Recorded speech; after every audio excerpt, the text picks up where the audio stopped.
¿Cómo están mis hermanos queridos? En un programa más de Fundamentos, un programa que viene para bendecir al pueblo de Dios y a todos los oyentes. Cristian querido. ¿Cómo te va, Pastor Fede? Primera vez compartiendo juntos acá, solo más que nada. Bueno, Solo, ¿verdad? está el querido Jorge, no sé por dónde anda. No, él, se pero... fue a predicar, Entonces estaba bien ocupado, ¿no? A tiempo y fuera de tiempo le aplica el tipo. Me gusta. Está con todo Jorge, una alegría Tremendo verlo así, varón. nuestro querido amigo, hermano. Y estamos presentes una vez más acá en Fundamentos, tocando hoy el tema, Pastor, ¿cómo sé que lo que creo es bíblico? Es una buena pregunta. Y vamos a ir abordando algunos aspectos importantes, cómo nosotros vamos construyendo nuestras creencias, cuáles son las reglas que debemos tener en cuenta y también cómo ir escudriñando a ver si lo que creemos que tan bíblico es, cómo no saber si es. Y bueno, hay muchas Qué cosas que vamos a ir tremendo. tocando. ¿Podría repetirle de vuelta a la audiencia, Cristian, cómo se llama el programa hoy? ¿Cómo? ¿Cómo sé? ¿Cómo está? ¿Cómo sabemos? Sí, ¿cómo sé si lo que creo es bíblico? Ahí está. Eso, ¿Cómo básicamente. sé si lo que creo es bíblico? Qué tremendo, gente. Tener que tener un tiempito para calcular este tema porque Sí. es algo muy profundo. Porque todos estamos ahí al filo de quizás de creer cosas que no había sido, no tiene un buen sustento bíblico, una buena interpretación bíblica. Sí, Todos. sí. Nadie se escapa de eso. Nadie y se ahí escapa. justamente queremos abordar con objetividad, obviamente. Objetividad. Y totalmente, Cristian, una cosita para decir es que creemos que eso es algo que todo cristiano debe preguntarse. Cristian. Totalmente. Cuando uno arranca con la fe evangélica, ¿cómo sé si lo que creo es realmente algo que viene de Dios, ¿verdad? ¿Por qué decimos bíblico? Porque obviamente en la Biblia está la revelación de Dios. Autoridad sobre nuestras vidas. Es la autoridad sobre nuestra vida. Ahora, muchos van a decir, bueno, pero ¿dónde dice la Biblia que solamente la Biblia es la palabra de Dios y que no hay nada más? Bueno, lo que tenemos que entender es que Dios, Jesús, vino y se reveló, vino en carne, resucitó, Él murió, resucitó, y toda esa enseñanza que Él le dio a sus apóstoles, eso se empezó a transmitir oralmente, Cristian. ¿Entendés? Eso pues fue de boca en boca porque eran enseñanzas orales, ¿verdad? Sí. Y además ellos ya tenían la ley de la Torá, o sea, todo el Antiguo Testamento que es el Tanakh, donde incluyen los salmos, los escritos, los profetas, todo eso. Pregunto una cosa, este no está en... parece que está en caliente este, che. Le agarró el invierno acá. Sí, puse mal, había sido, Pastor. Bueno, está bien. La unción yo decía que era, pero bueno, estamos bajo la unción del Espíritu Santo igual. El Espíritu Santo hace arder en nosotros el amor por la palabra de Dios. Está con una campera también, Pastor. Sí, justamente para el frío me puse, pero bueno, el punto es que esa escritura, o sea, esa enseñanza se transmitió oralmente, Cristian, y ese mensaje oral, después, gente, se registró en la Biblia, ¿verdad? Ellos dejaron sentado. Entonces, todas las denominaciones cristianas serias, históricas, consideran a la Biblia la palabra de Dios. Entonces, por eso es muy importante saber, ¿realmente lo que creo está ajustado a la Biblia o no? ¿Verdad? Y muchas veces pasa, Pastor, que así como decís, todos partimos de la idea, la premisa que la Biblia es la palabra de Dios y es la autoridad máxima sobre nuestras vidas, sobre nuestra vida como creyentes, sobre nuestras congregaciones. Pero muchas veces en la práctica eso no se ve tanto de esa manera. Y ahí es justamente cuando vamos creyendo ciertas ideas y tenemos ciertas prácticas que probablemente no tengan como fuente de autoridad la Biblia misma, sino lo que justamente esa denominación, esa confesión o ese grupo de líder o ese pastor que recibe supuestamente una revelación especial le va adoctrinando a su gente y van haciendo básicamente lo que él nomás ya les dice o el grupo de personas les dice. Y ahí es cuando tenemos que ir indagando y cuestionando bíblicamente esos aspectos. Pero antes de seguir, Pastor, estamos presentes en todas las plataformas sociales. Totalmente. Estamos en vivo, en Facebook, en Twitch, Instagram, YouTube. Estamos en todos lados. Y también siempre recibimos Nuestro un mensaje WhatsApp. ahí al WhatsApp 0987 15 14 14 para que puedan ir prendiéndose, escribiendo también ahí los chicos. Y una bendición poder recibir sus mensajes. Yo Pastor. quiero que los chicos tiren, por ejemplo, los tips de cómo sé si lo que creo es bíblico. Que tiren un poquito. Obviamente van a poner la Biblia, la historia, la iglesia. O que creía de algo que después se dio cuenta que no tenía un sustento bíblico también. Puede ser también eso es eso. importante. Sí, porque hay muchas prácticas que La gente critica mucho la tradición y hay ciertas prácticas, ¿verdad? Que son simplemente tradición, pero la gente lo toma como una autoridad divina. Y ese es un gran problema, ¿verdad? Porque el problema es cuando se vuelve autoritativo eso, o se vuelve infalible. Ese es el drama. Eso no significa que la iglesia evangélica no considere Sí. las tradiciones, no considere la historia, no considere los credos históricos. No. Lo que la iglesia evangélica dice es que la autoridad final es, en toda regla de fe y conducta, es la Biblia, ¿verdad? Es la única regla infalible, ¿verdad? Porque fue la que fue dada directamente por Dios a través de los apóstoles. Por eso es que la iglesia es apostólica también, ¿verdad? Porque la iglesia está basada en la enseñanza de los santos apóstoles. Y justamente, pastor, quizás estamos en la época de la iglesia donde con mayor importancia y con mayor relevancia, diría yo, debemos acercarnos nuevamente a las Esto creencias. es tremendo, Cris. Mira, Que lo de Cofei, sí, no, Cofei gracias siempre. Guada, gracias Y Jere. acá Jere es un capo, o sea, Jere realmente es una bendición, o sea. Qué tremendo. Jere nos hace todo acá, viene, sirve, ayuda, y ahí está Guada también, una bendición. Muchos saludos a la gente de Cofei, la verdad que nos bendicen y nos miman todos los fines de semana, entre semana. La iglesia, se abre la cafetería acá de reflexión todos los días. Clase A. Y como te decía, pastor, como nunca quizás deberíamos acercarnos nuevamente a las creencias o las enseñanzas, mejor dicho, de nuestros antecesores, refiriéndome de acudir nuevamente al estudio de la historia cristiana. Y hay algo muy importante a decir en cuanto a eso, pastor. Muchas veces tenemos la tendencia de idealizar el pasado. No, tenemos que volver como era antes. No, pero así era antes. No, y como si fuese que los primeros creyentes eran perfectos, excelentes en todo, y no. Podemos ver, de hecho, en la historia de la iglesia cristiana que muchos errores se cometieron. Aún los padres de la iglesia tenían creencias y prácticas un poco extrañas. Por ejemplo, para dar un ejemplo nada Muy más. culturales. Claro, no me refiero a cuestiones ya que son heréticas o inmorales, no me refiero a eso, sino simplemente que cuestiones que ellos fueron adoptando. Por ejemplo, la disciplina eclesiástica. Si alguien era disciplinado, luego tenía que venir a arrodillarse frente a los padres de la iglesia y pedir perdón y cuestiones como esas. Imagínate trasladar eso en el día de hoy. Eso es una locura sería para nosotros. Locura. Y bueno, entonces nos tenemos que acercar nuevamente a la historia de la iglesia cristiana para estudiar un poco qué creían los cristianos antes también. Porque muchas veces nosotros estamos demasiado desconectados de la historia de la iglesia cristiana, de la historia del cristianismo en sí, y creemos que podemos ir formulando y construyendo ideas y creencias y prácticas a nuestro antojo nada más. Parece ser, pastor, que en este tiempo hay un pase libre. Hay pase libre, voy a interpretar el texto bíblico como se te antoja. ¿Cómo te hace bien? ¿Verdad? Porque el relativismo bien, también sí, que vivimos. Hay un relativismo total. Y parece ser que perdimos justamente ese norte, ese rumbo, ese enfoque. Que nuestra creencia no es algo, nuestra fe cristiana, mejor dicho, no es algo nomás de este milenio, de este siglo, sino que ya tenemos ya antecesores que fueron hablando, fueron estudiando, fueron indagando, se fueron haciendo debates bajo muchos temas. Y nosotros debemos volver a acudir a eso y ver, bueno, qué decían ellos de este texto bíblico, de esta enseñanza bíblica.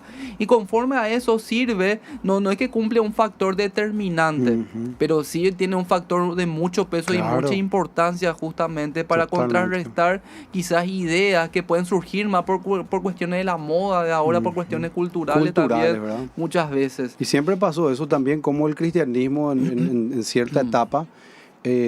Vas a ver en muchos libros, inclusive la Biblia latinoamericana, reconociendo cómo la iglesia se ayornó, por ejemplo, a ciertas culturas paganas, ¿verdad? Y para que la gente se convierta, entonces es como que empezaron a hacer ese cambio sincretista, ¿verdad? Sí. Esa unión sincretista, y termina a la larga desvirtuando la verdad del evangelio para que la gente se salve. Yo tengo anotado, Cristian, si vos me permitís. Sí, antes de seguir eso, pastor, justamente te doy un ejemplo. Sí, decime. Te había dicho que estamos en un tiempo donde las personas interpretan el texto bíblico como quieren nada más ya. Y ayer justamente estaba viendo un video de un pastor muy reconocido también, por cierto, de otro país, donde él hablaba sobre las llaves que Jesucristo le dio a Pedro, las llaves del reino de los cielos. Y él decía, diciendo que esas llaves que están en plural, eso también de alguna manera representa las oportunidades que tenemos en la vida. Son llaves, las diferentes puertas que hay para saber aprovechar esas oportunidades en todo lo que implica las áreas de nuestras vidas. Todas las áreas. Y ahí vos decís, pero espera un poco. Ese texto de Mateo 16-18 claramente está hablando de que Pedro, que se le dio la llave, simbolizando que él le va a predicar primero a los judíos, le va a abrir la puerta a los judíos para la salvación, y luego predica a los gentiles en Cornelio, con Cornelio y toda su gente, representando nuevamente que le abre las llaves o la puerta para que ellos accedan a la salvación. A la salvación. Entonces claramente eso está, en ese sentido está hablando la llave de los reinos de los cielos. Y eso está en el mismo texto bíblico, no es que tenés que estudiar el contexto y luego estudiar teología sistemática ni bíblica. Hablo nomás de esa manera, pastor, para que se dimensione un poco de cómo muchas veces ya agarramos el texto bíblico, le imponemos el significado que queremos nada más ya, y no nos tomamos el tiempo de estudiar, de indagar, a ver qué puede significar esto. Probablemente voy a leer mejor mi Biblia, voy a marcar esta palabra, voy a preguntar, y eso son cosas, pasos que ya normalmente ya no estamos haciendo, pastor, sino simplemente para mí significa esto y bueno, entonces ya enseño nomás ya esto, y eso es muy peligroso, obviamente. Y, una cosa que, ya que estás hablando también de los peligros, antes de ir directamente al grano, a mí me maravilla, ¿verdad? Porque hay que ver siempre la historia cristiana. ¿Y cuál era el gran drama de la historia cristiana? Es que había muchos obispos y pastores que ganaron una popularidad y empezaron a tener mucha eminencia delante del pueblo. Sí. Delante del pueblo cristiano y delante del pueblo secular también, ¿verdad? Hombres de renombre. Y inclusive digo algo, por ejemplo, Juan Calvino, hay una cerveza en Suiza que tiene el nombre de Juan Calvino y no fueron cristianos sino fue porque él dio una exhortación, o sea, hasta en eso tenían relevancia. Y el riesgo está entonces cuando esa figura espiritual tiene una eminencia demasiado grande, se populariza y la gente pues ya da por hecho lo que dice. Ya toma como una verdad lo que dice. Entiendo. ¿Entendés? Y ese es un gran peligro, porque nosotros que somos de una cultura católica romana, por así decirlo, antes era el país, dijo el país, ya está. Y también dentro del mundo evangélico dijo el pastor referente y ya todos detrás, ¿verdad? Y ocurrió, te doy este ejemplo con Calvino de la cerveza, ¿verdad? De que tenía una eminencia, entonces su voz era una voz muy que tenía mucho peso dentro del pueblo, pero tal vez dijo cosas que no eran bíblicas. Entonces nosotros tenemos que evaluar. ¿Y cómo tenemos que evaluar? ¿Cómo sabemos, gente? ¿Cómo sabemos si lo que creemos es bíblico? Y después vamos a ir desentrañando acá con Cristian. Primero es la regla de fe número 1 de la iglesia protestante, que es la sola escritura. Sí. ¿Verdad? ¿Cómo vas a saber si es bíblico? Y te vas a la fuente primaria, que es la Biblia. Es uno de los pilares de la reforma protestante, es la sola escritura. Y eso no significa que solo la Biblia existe o que solamente la Biblia se puede usar para la razón y solamente ella y no la historia, los credos y todo lo demás. No, sino que la Biblia es la autoridad suprema y final en todo lo que concierne a la fe y la práctica. Es decir, la Biblia prácticamente también tiene estudiamos la facultad, la Biblia se interpreta a ella misma, ¿verdad? Sí. Ninguna tradición, concilio o maestro tiene autoridad por encima de la escritura, sino debajo y sometida a ella. No es que vos le quitas a los maestros históricos de la iglesia, no es que le quitas la historia ni nada, sino que toda doctrina debe nacer de una exégesis fiel del texto bíblico. Y fíjate esto, pastor, la naturaleza de la Biblia es que es infalible, inerrante y autoritativa por sobre nuestras vidas, pero muchas veces esa misma naturaleza le trasladamos justamente a los líderes espirituales o religiosos de las congregaciones. Así y le empezamos a ver a ellos como los infalibles. Y es justamente cuando, como una vez alguien decía, y eso es algo que todos tenemos que aplicar, pastor, todos siempre tenemos que estar discerniendo y juzgando lo que vamos escuchando con mansedumbre, amor y humildad. Aclarando Totalmente, eso, pues muchas veces totalmente. también ya decimos ya, no, pero Sí, sí. voy a juzgar más. No, No, pero o si no, ya obviamente, estamos declarando hereje a todo el mundo. Eso no es el claro, punto. claro, Queremos ese no decir es el también que ese punto. no es el espíritu Sí, de este tema. Es más que nada cómo vamos a tirar esas herramientas, ¿verdad? totalmente. Para que ustedes puedan discernir lo bíblico. Y justamente hablando de eso, pastor, qué importante y qué lindo también que los líderes espirituales de su iglesia le digan a sus miembros con total mansedumbre y humildad, todo lo que estamos enseñando del púlpito, ustedes juzguen según la escritura. Eso, además de que le hace humilde también a la persona, eso también demuestra que él está bajo una autoridad y que él no está por sobre la Biblia, sino que él está bajo la Biblia, mejor Así es. dicho. Entonces, ¿qué pasa, pastor? Muchas veces estamos en un contexto donde queremos decir sí a todo, nomás sí, sí, sí, sí, amén, amén, amén, y después está por el otro lado los rebeldes. No, pero no es Ujú. así, no, pero y ahí Claro. ya con una actitud problemática, divisoria, que le hace tanto mal al pueblo evangélico Totalmente. también.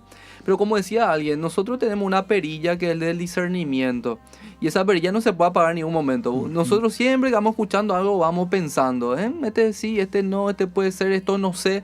Y entonces eso está encendido. Nada más que muchas veces eso debe ser regulado nomás justamente Qué con importante el lo que amor, decís. con la misericordia y la Y paciencia dice, y también. dice que es el vínculo perfecto el amor, ¿no es cierto, Cristian? Totalmente, totalmente.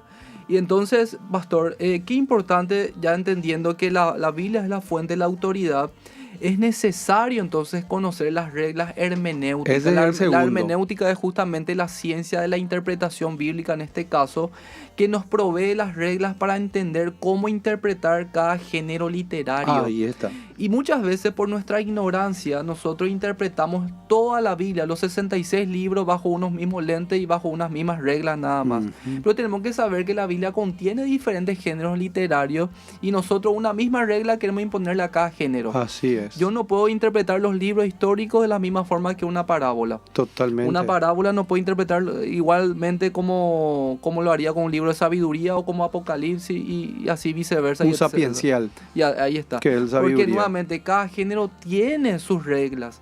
Y nosotros muchas veces eso ignoramos. Exactamente. Y entonces nos acercamos a Eclesiastés, a Proverbios, y ya decimos, ya ya es una promesa de Dios para mi vida, y ya me tomo ya de esa palabra.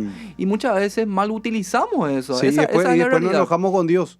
Y nos enojamos Cuando con no Dios, nos cumple. sentimos frustrados, defraudados, pero Señor, acá dice tu palabra que vos me tenías que haber dado Sí. esto, porque toda la tierra que pisares mis pies será mío, y básicamente Así así. Y bueno, ahí uno se da cuenta que las malas interpretaciones bíblicas afectan directamente la vida cristiana. Sí, No es afecta. algo que se queda en el cielo, en lo abstracto, en lo teórico, sino que afecta a tu vida cristiana y afecta a tu relación con Dios también. Sea para bien, para bendición o edificación, o para mal en el sentido que, como vos decís, te puedes sentir Totalmente. frustrado porque... Y tu relación con porque los demás. Y también, eso es cierto. Entonces, ese es el estudio, la hermenéutica. Yo siempre digo, pastor, si en algo tenemos que insistir en el estudio, la hermenéutica, hay que saber cómo acercarnos a la Biblia. Y eso para aquellos líderes espirituales, profesores, maestros, pastores que nos escuchan, inviertan en eso en sus iglesias. Capaciten a su gente, a sus maestros, a sus líderes, al pueblo en general. Así tenemos que acercarnos a la Biblia, así tenemos que tratar de estudiar e interpretar estos textos bíblicos. Amén. Y de ahí también la importancia, pastor, que todas las iglesias deben tener discipulado, deben tener escuelas Totalmente, bíblicas, debe tener un totalmente. tiempo de grupo casero donde se pueda estudiar la Biblia. No puede ser que las iglesias dependan solamente de una predica del domingo. Y de los seminarios, Cristian, Sí, ¿no es cierto? también. Porque hoy en día la estructura evangélica está... la estructura evangélica está... Si vos querés aprender lo que es académico Mm, o sobre hermenéutica y cosas así, historia de la iglesia, solamente lo aprendés en la facultad, ¿entendés? De Sí. teología. Y eso la iglesia tendría que tener, por ejemplo, como vos decís, esta segunda herramienta para poder saber si lo que creo es bíblico. Ahora habíamos dicho la sola escritura, comprender la sola escritura, que es la Biblia, y después el método que vos estás diciendo, que es el método de interpretación y la hermenéutica. Eso la iglesia tiene que tener. O sea, nosotros los pastores tendríamos que estar enseñando, Cristian, estas cosas, para que la iglesia pueda saber que lo que cree realmente es bíblico. Ahora, con eso yo no estoy diciendo, tengo que aclarar lo que no digo, porque para mí las universidades de teología son lo máximo, son una bendición. Nosotros tenemos con el CENTA, tenemos una alianza acá más que vencedores, entonces ni qué decir. Lo académico, meterse en el mundo académico es tremendo, ¿verdad? Nos falta mucho tal vez para eso, pero bueno.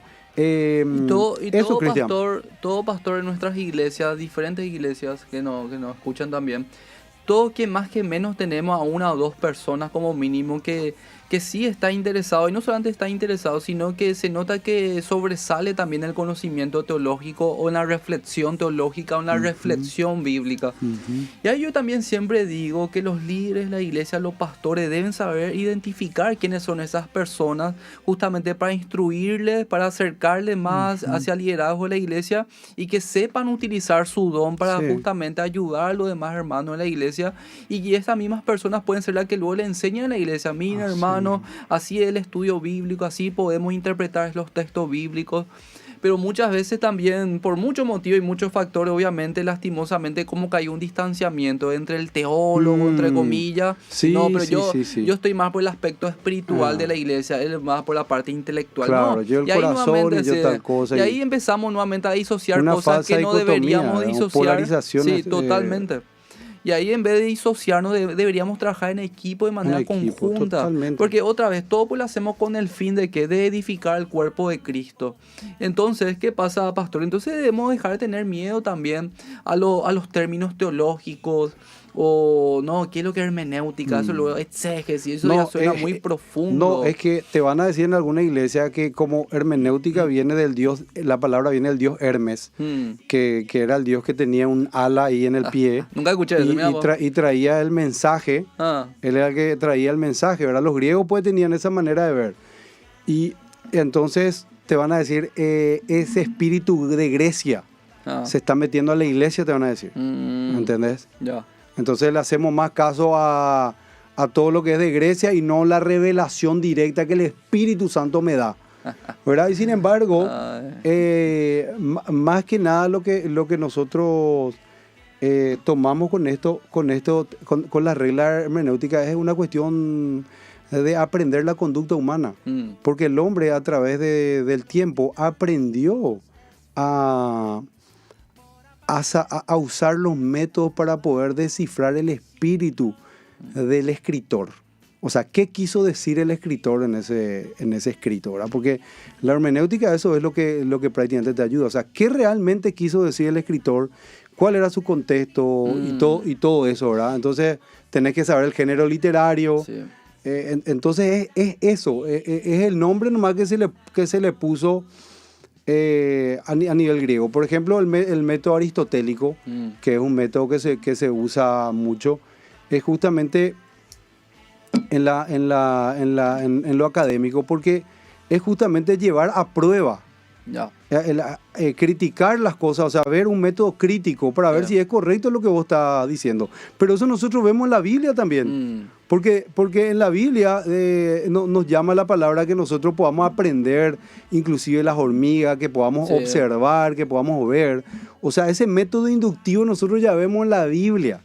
Pero antes de eso, Cristian, quiero dar otra rápidamente para hablar de esto, porque vos ya hablaste de la historia, y quiero hablar, por ejemplo, el método. Ya dijimos, el método es la correcta interpretación.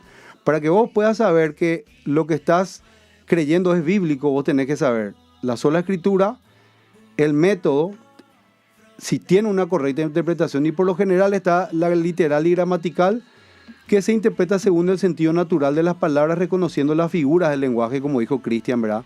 El histórico-cultural, que significa para los oyentes originales contextual, nunca aislar un versículo de un párrafo, libro y mensaje global de la Biblia. Debe ser cristocéntrico, porque la Biblia nos habla en Lucas y nos habla también Jesús, todo lo que la Escritura enseñaron de él. Analógico o de la fe, ningún texto se interpreta en contra del resto de la revelación bíblica. Y bueno, segundo, hay que tener en cuenta también tercero, hay que tener en cuenta el testimonio de la iglesia, Cristian. Es decir, hay que hablar con los pastores, hay que hablar con los maestros que la Biblia, que de la Biblia a lo largo de la historia. Dice, la iglesia no es fuente de revelación, pero sí es testigo e intérprete comunitaria de la verdad revelada. Administra la revelación. Efesios 4 dice que Dios dio maestros y pastores para edificar y guardar la fe. ¿Qué función cumplen? Guardan la doctrina apostólica, porque es la doctrina apostólica la que nos llenó, discierne herejía y mantiene el canon bíblico, afirma credos y confesiones. Por ejemplo, los grandes credos de la historia, que ellos ya trataron cierta herejía, ¿verdad? Por ejemplo, el credo de Niceno, las confesiones. Entonces la iglesia no crea doctrina, pero confirma y preserva. Y qué importante, Cristian, es oír la voz de nuestros pastores. Qué importante es, Cristian. Para este tiempo, imagínate lo que son. Y qué importante, primero lo pastoralmente, Cristian, ¿verdad? Porque a veces nosotros queremos aplicar solo la verdad y no tenemos la misericordia. Sí. No vemos la unidad de la iglesia. No vemos por todo ese macro que nosotros vemos dentro de la congregación. Y también poder discernir el tiempo de la edad en que está la iglesia, ¿verdad? La iglesia a veces está en ciernes, está recién en pañales.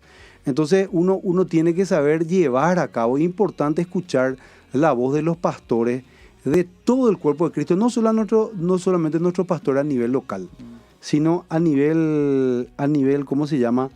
Paraguay, por ejemplo, ¿verdad? Cómo estamos viviendo la fe, cuál es cómo se está dando, las luchas. Por ejemplo, si nosotros no entendemos estas cosas, Cristian, porque la Biblia dice, por ejemplo, que en el primer siglo, tanta era la persecución que la iglesia no tenía tiempo de sentarse y hacer teología académica. Ellos estaban enfocados en la santidad y en la unidad de la iglesia, porque estaban defendiendo la fe en ese sentido con las persecuciones. Entonces, qué importante es la figura de la iglesia. Ahora, con eso nosotros no decimos que la iglesia es infalible.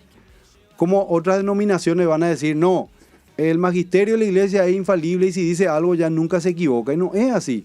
La iglesia está para preservar esa doctrina de que somos un cuerpo espiritual. Importante aprender de la experiencia. Ahora, vos me decís, bueno, pastor, pero mi pastor está enseñando algo totalmente que le reveló el Señor. Y bueno, vos vas a ir viendo justamente la sola escritura, los métodos de interpretación y evaluar también lo que la iglesia creyó históricamente. Entonces ahí va la segunda, que es el testimonio y la historia.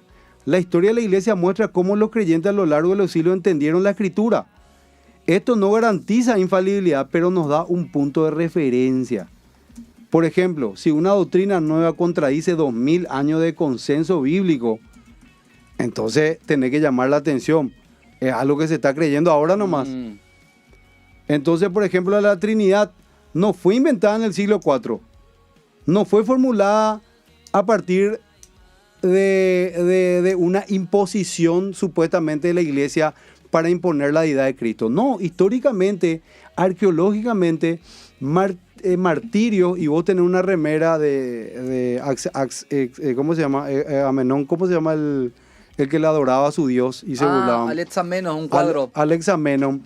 O sea, hay el siglo III aproximadamente. Hay evidencias muy tempranas del siglo I inclusive, y los apóstoles mismos judíos que decían que Jesús era Dios. Y la creencia trinitaria viene mucho antes. Entonces no es algo que viene después y nosotros estamos creyendo. Entonces tenemos que ver la historia también. Y son verdades, pastor, que se deducen a partir de las evidencias bíblicas también. No es que se construyen de un vacío nada más. Justamente ahí están claramente expresas.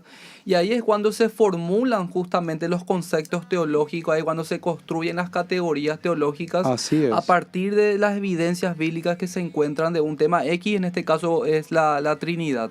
Sí, totalmente. Y vos sabés, pastor, algo que estaba pensando, fíjate en esto también, hace rato estaba hablando vos de la importancia de los pastores en las iglesias locales. Fíjate en esto, yo pienso que estamos siendo criados y adoctrinados en una cultura intransigente e inflexible con las demás personas. Por ejemplo, vos ahora entras, pastor, a las redes sociales, Instagram, y vas a ver todo tipo de videos donde te dicen que nadie te diga cómo debes criar a tu hijo, que nadie te diga cómo debe ser tu matrimonio, que nadie te diga.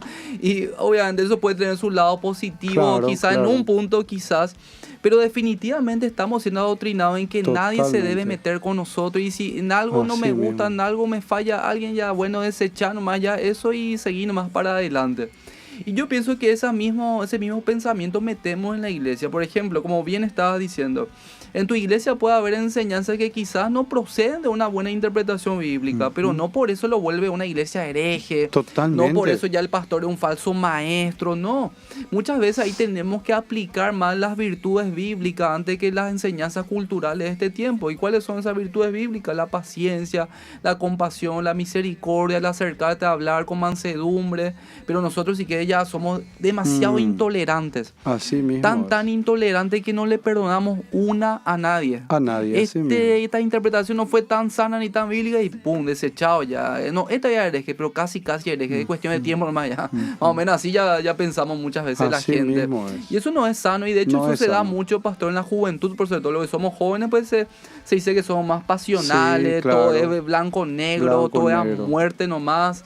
Y muchas veces no es así. Como vos Así decís, muchas veces mismo. la experiencia de vida te enseña a ser un poco más Y en flexible, la un poco historia más se ve eso. paciente. Sí. Cómo la iglesia tuvo que ser paciente, o sea, se dieron años, décadas de estudio, de discusión.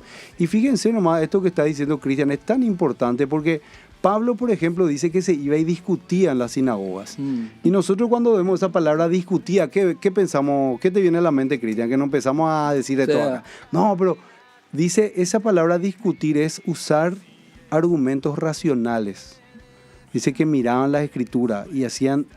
Entonces eso dura décadas, años, y hay que ser muy paciente en todo eso. Y el amor sobre todas las cosas, ¿verdad? Y muchas veces, pastor, también debido a esta ignorancia, la ignorancia bíblica, diría yo, muchas veces caemos en el error justamente de calificar algunas enseñanzas como antibíblicas. Y yo pienso que muchas veces ahí ya se nos va de la mano Sí, al ¿verdad? hacerse de juicio. Porque Por ejemplo, antibíblico podemos relacionar anticristo, o sea que está ya en contra. que se opone totalmente a la palabra de Dios. Tipo enemigo ya. Sí, justamente, pastor, hace poco un pastor yankee americano se hizo viral su enseñanza porque decía, creo que decía así, pedir a Jesús que venga a tu corazón es antibíblico, decía. Y yo pienso, ¿será que es antibíblico? Quizás lo que podría decir es que no hay una enseñanza explícita, literal y clara que te diga dónde le invita a Jesús en tu corazón. Podría decir eso. Claro. Pero cuando vos usas el término, el título antibíblico, vos estás diciendo que se opone ya a la enseñanza de los principios bíblicos. Entonces debemos distinguir ahí, pastor. Una cosa es que no se encuentre textualmente una enseñanza de la Biblia, pero otra cosa es que se oponga a las enseñanzas de la Biblia. Como Pablo dijo de los falsos maestros que eran enemigos de la cruz. Totalmente. Eran nubes sin agua, como dijo Judas, que abiertamente querían meter herejías destructivas, ¿verdad? Lobos rapaces. Es otra cosa este tema de la semántica, porque alguno puede decir, ven Espíritu Santo, ven. Claro, el Espíritu Santo ya está en vos. Bienvenido Espíritu Santo, ¿verdad? Vos le decís, estás ministrando, bienvenido Espíritu Santo. No es que el Espíritu Santo está en todos lados, pero una manera de decirle, Señor, en este momento yo no estaba pensando en vos y Señor, exactamente, vení acá, por favor, o sea, hacete presente, hacete manifiesto a mi vida.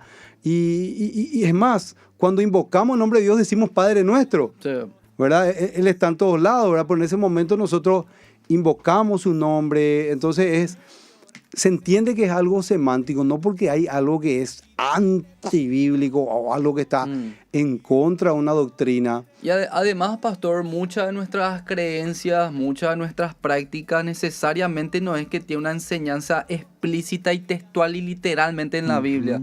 Muchas de esas cosas, pero que proceden justamente de ¿qué? Del estudio o de los principios generales bíblicos, ¿entendés? Claro. Porque la Biblia no nos da una respuesta explícita para cada situación, para cada caso de la vida. Y yo pienso que tenemos que dar ejemplos en cuanto a eso. Por ejemplo, la Biblia no te dice claramente cómo tenés que criar a los hijos, por ejemplo. Dice la disciplina, la amonestación del Señor. Pero no te explica, por ejemplo, claramente si vos tenés que pegarle en la cola o no. O qué pasa si hace berrinche. La Biblia no te dice, pero qué pasa cuando tiene 13, 14 años, le educa de la misma forma cuando tenía 5 años. No. La Biblia no te da todos los detalles, pero nuevamente empezamos a razonar, empezamos a buscar lógica, empezamos a construir creencias a partir de todas las evidencias Así bíblicas es. disponibles. Y ahí es cuando vamos formulando nuestras reflexiones bíblicas, nuestras reflexiones teológicas, que es algo tan importante. Pero muchas veces nosotros queremos ser simplistas nomás. No, Así no es. encuentro la Biblia. Así Entonces, mismo. ¿y qué voy a hacer? Estamos en la nada y ese cada uno tiene un haga lo que nombre, quiere. no me Sí. acuerdo cómo se llama, pero no es la sola escritura. Sí, el soloísmo bíblico. Soloísmo bíblico sí, creo que se llama, ¿verdad? donde literal y textualmente tiene que Sí, estar la palabra. ¿no? mostrame la Biblia. No, la Biblia es un libro de salvación. Imagínate bajo esa misma lógica, pastor. Yo te puedo decir, pastor, a mí me gusta fumar marihuana. Claro. Decime, bíblicamente, decime, pastor, ¿dónde dice que no debo fumar marihuana? Decime, ¿dónde Así dice? es, claro. Y no vas a encontrar eso. No vas a encontrar los Pero ¿cómo- cigarrillos, por ejemplo. Claro, pero ¿cómo entonces vos le abordás a ese joven? ¿Cómo le decís que está mal? Obviamente a partir de las diferentes evidencias bíblicas que uno Sí. va viendo, observando y analizando. Y otra vez, qué importante es el famoso razonar, el pensar, Así es. reflexionar. Pero eso son cosas, tareas que no nos queremos también ya tomar, pastor. Ya queremos Así que mismo. alguien mastique por nosotros, nos enseñe la palabra y tomar nomás ya la cucharita, comer y alimentarte con eso. Así Y ahí mismo. perdemos mucha bendición espiritual cuando no Perdemos pasamos mucha el tiempo de bendición meditar en la espiritual palabra. Porque la Biblia dice, y esta es la vida eterna, que te conozcan a ti Mm. y a Jesucristo al quien has enviado. Esa palabra conocer habla de una intimidad, de una experiencia personal también con Dios, y Dios nos dejó la escritura para eso. Cristian, yo quiero, ya que hablaste vos de tomar los hechos, de tomar las evidencias, quiero decirle también a la gente estas técnicas, ¿verdad?, que hemos estudiado en la facultad, recién estuvimos hablando, antes de entrar al programa estuvimos hablando por teléfono con Cristian. Hemos aprendido en la facultad unos métodos de estudios bíblicos que es importante aplicarlos para que vos puedas saber si lo que crees es bíblico. Y está el método inductivo bíblico y el método deductivo bíblico, ¿verdad? Algunos quieren demonizar el método deductivo, ¿verdad? Pero vamos a poder hablar así chiquitito, nomás le voy a dar a la gente. Por ejemplo, el método inductivo es el método, yo me acuerdo, esto estudié en Derecho, porque es el método que vos agarrás las pruebas. Vos tenés que agarrar las evidencias exteriores que vos tenés. Y en base a esas evidencias vos formulás algo general, ¿verdad?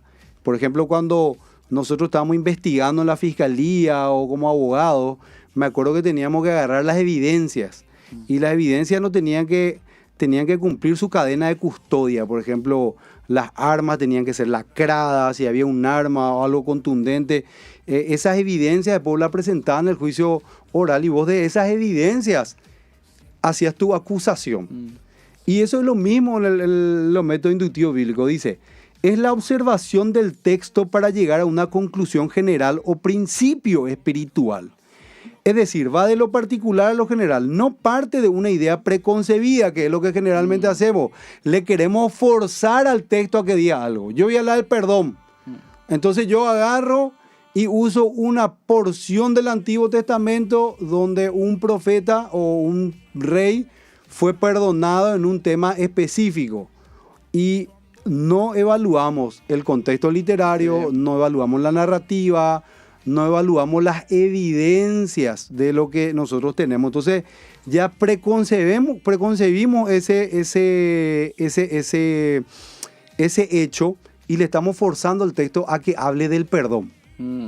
Entonces nuestra enseñanza no va a ser correctamente, va a ser la correcta, y por lo tanto la práctica tampoco, porque vamos a usar una palabra que no dice eso.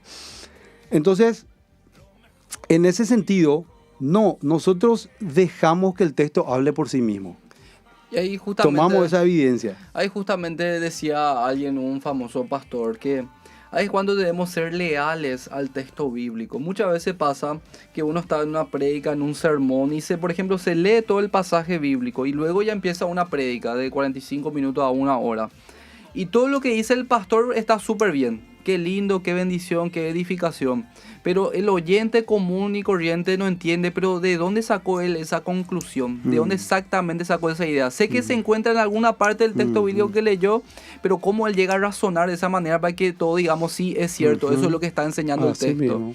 De ahí la importancia también que los pastores, predicadores y líderes también entiendan que cuando van a enseñar o tengan un sermón o algo, que a la luz de la Biblia ellos vayan guiando al pueblo. Miren esta palabra, miren este texto, miren esta sintaxis, esta idea, y a partir de ahí claramente vos sos leal al texto primero que nada y le va mostrando el camino. Miren, esto así se interpreta. Así mismo. Pero muchas veces parece ser que leímos mal el texto al principio y después ya parece ser que le vamos imponiendo ciertas ideas que muchas no son malas necesariamente. Claro, porque son axiomas bíblicos también, claro, ¿verdad? pero que nos fluyen directamente, primeramente, de la interpretación de esas palabras. Claro, del texto. y el principio hay que quitar de eso que vos Ahí estuviste está. diciendo. Sí.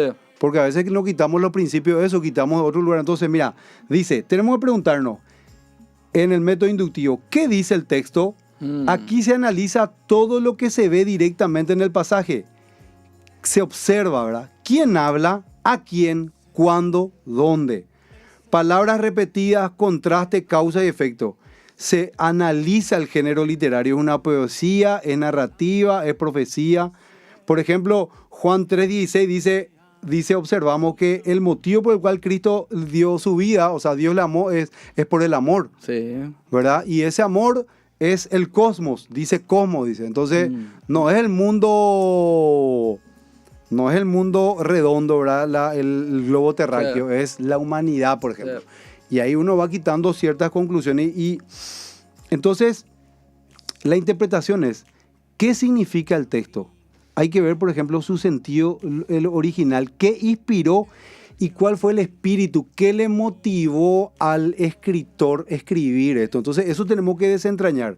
Entonces, es el contexto histórico, cultural, literario, el significado de las palabras, como dijimos, el exégesis, vos dijiste hoy, Palabras el claves. método, las palabras claves, la exégesis, donde no tenemos que forzarla lo que quiere decir, podemos ver, hoy en día tenemos diccionarios bíblicos, comentarios, y cómo se relaciona el pasaje con el resto del libro de la Biblia. Justamente acá también estoy Y después, viendo... Cristian, no olvidar la aplicación práctica. Ya. ¿Qué quiso decir el texto? ¿Qué quiso decir el texto para la gente de aquella época? Y después la aplicación práctica. Sí. ¿Qué quiere decir para mí hoy? Que muchas veces nos vamos directo a ese salto. No allá. vamos directo, ¿verdad? Exponemos el texto y no explicamos el texto, sino que saltamos directamente a la aplicación. Claro, que Esto dice el texto bíblico y bueno, y esto así también en nuestras vidas, y ahí ya hacemos ya un salto innecesario, porque primero que nada la gente debe entender el texto bíblico, porque pastor, ¿cuál es la naturaleza de la interpretación bíblica? Que nosotros debemos entender qué quiso decir el autor. así mismo. Y nosotros que somos lectores, no somos coautores. Así Eso es parte de mismo. la hermenéutica postmoderna de este tiempo, donde nuestro contexto es determinante para hacer la interpretación bíblica, y no debe ser así. No debe Porque ser nuevamente nosotros queremos saber qué quiso decir el autor, cuál fue el significado que le quiso dar, la implicación de ese pasaje, y también para su auditorio o para sus oyentes primarios. Y claro. cuando entendemos todo eso, ahí debemos razonar, pensar y con la ayuda del Espíritu Santo, reflexionando, pidiendo ayuda, a ver cómo esa realidad, cómo esas verdades pueden ser aplicables para el día de hoy. Pero nuevamente, Totalmente. y ahí uno se va dando cuenta que esto conlleva tarea Sí, también. No es obvio. solamente, bueno, voy a ver cómo Sí, aplico así, como así totalmente. nomás. No, voy a dejar mi aplicación, mi conclusión en la prédica para en el momento me voy a fluir. Muchas Así veces no es. es tan sencillo como No, se no, cree. no. Ahora, lo bueno, como vos decís, Cristian, las herramientas que tenemos ahora son tremendas. Sí, no hay excusa. ¿Verdad? Es increíble, por ejemplo, porque importante es, por ejemplo, entender todo el contexto de la Biblia, ¿verdad? El antiguo pacto, el nuevo pacto.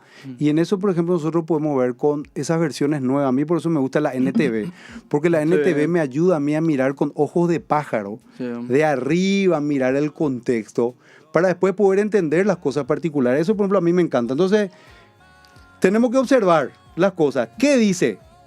Interpretar. ¿Qué significa? Y la aplicación es qué me dice a mí para poder vivir. Entonces, no es solamente el vivir. Porque nosotros que queremos usar, como vos decís, la Biblia solamente que me sirva aplicación práctica. Porque hoy pues la gente quiere solo lo que le sirve. Sí. ¿Entendés? Y no termina aprendiendo realmente el carácter y el corazón de Dios.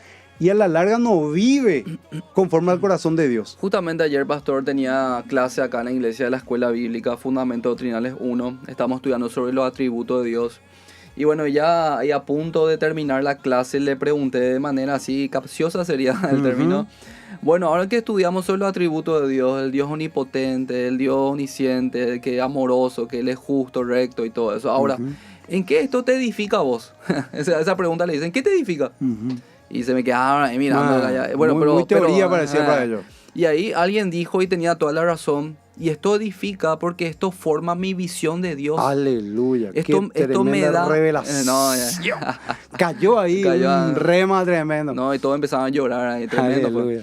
Y esto forma justamente el fundamento bíblico sólido para que nuestra vida espiritual luego sea edificada. Porque nosotros no podemos crecer ni edificar nuestra vida espiritual si primeramente no tenemos un fundamento claro. ¿Cuál es ese fundamento? ¿Quién es Dios y cuáles son sus atributos? Una vez que tengamos bien sólido eso, a partir de ahí podemos ir construyendo nuestras creencias, nuestras ideas y nuestras cosmovisiones. Pero nuevamente... Ese es el método deductivo, ya que está diciendo. ¿Por qué? Porque esas verdades que la Biblia habla vos de lo general, vas a lo particular. Totalmente, Por eso, ya son categorías teológicas. Exacto, no es que está mal el método deductivo, hay que saber usarlo, porque si no lo usas bien vos le vas a imponer al texto, pero hay axiomas que la Biblia te da, que son las verdades aceptadas, o sea, Dios existe. Y es la forma justamente de llegar a una lógica o a la creencia, a una verdad justamente que es la deducción, y eso obviamente aplicamos muchísimo más de lo que muchas veces creemos, y es totalmente válido y necesario, válido. De hecho. Porque ahora, esa deducción viene de verdades que están confirmadas en la Biblia. Se hace todo un cuerpo de doctrina y se ordena. Por ejemplo, el pecado es una verdad que aparece en la Biblia y de ese pecado nosotros hacemos esa deducción, como dice Cristian, ¿verdad? De ordenar y los atributos de Dios. Por ejemplo, Dios es santo, te dice la Biblia. Es una verdad ya. Y vos ves lo bíblico y vas entonces ordenando y haciendo una teología sistemática detrás de eso. Justamente, por ejemplo, también podríamos decir Dios es amor, 1 Juan capítulo 4, versículo 8. El principio general, Dios es amor. Entonces, de manera particular, podemos ver que en toda la manera en que Dios actúa siempre es con amor también. Con amor. Y ahí nuevamente de lo general bajamos a lo particular. Y así vamos entonces, vamos formulando, vamos construyendo nuestras creencias, nuestras ideas. Y entonces, qué importante lo que estamos hablando, pastor, porque de alguna manera quizás, esto para algunos puede ser, esto de pan comido, esto ya me lo sé, ¿entendés? Pero hay gente que quizás no lo sabe o no piensa en esta verdad. Y como bien dijiste, en este tiempo ya no hay excusa. Eso es cierto, porque hay herramientas, hay materiales, hay todo está a la mano, está disponible, pero así como no hay excusa, lo que sí hay es negligencia nada más. La gente no quiere muchas veces estudiar, no quiere investigar, no quiere ver un poco más de lo que suele escuchar nada más, y eso a la larga y a la corta en realidad, eso sí o sí va en contra de no solamente de tu vida espiritual, de tu edificación, sino también después en contra de tu iglesia, de tu familia, porque nuevamente la ignorancia de las verdades bíblicas afectan profundamente. Así mismo es. Cristian, tal cual, y yo quiero hacer un llamado a las iglesias, ¿verdad? Sabemos que no es tarea fácil, pero Dios le va a ayudar, Dios nos va a ayudar. Nosotros también tenemos nuestras luchas, pero Dios va a ayudar a la iglesia, porque, como decidió nomás Cristian también, en este mundo donde estamos a 1000, la gente está a 1000 hoy, porque el pan de cada día, este sistema es tan activo, Cristian, este sistema, que la gente dice, bueno, ¿en qué momento? Porque requiere tiempo este estudio. Y cuán importante es que nosotros, la iglesia, tengamos respuesta para nuestras ovejas. Para que ellos puedan ver que realmente la creencia que están teniendo es una creencia bíblica, es una creencia sana, y le va a llevar a vivir una vida santa, una vida verdadera. Y la iglesia tiene que animarse. Ya llegamos al tiempo. Al tiempo. ¿Querés decir una reflexión final? Nada más. Una bendición haber compartido contigo, pastor, y a seguir adelante. Continuamos el otro miércoles. Tu exposición, Cristian, agradecerte mucho. No, a vos. Y espero reintegrarme otra vez a full. Ahora con los temas de salud ya estoy mejor. Y seguramente vamos a meterle de vuelta el programa La vida cristiana con fe y revelación. Vuelve. Ese tiene que volver sí o sí, lo antes posible. Pero bueno. Sí, sigan adelante, sigan viendo estos programas, estamos en las redes sociales, estos programas quedan grabados también, así que es de mucha bendición para todo el pueblo, gente. Les agradecemos y les bendecimos en el nombre de Jesús. Dios les bendiga a todos. Chao. Chao.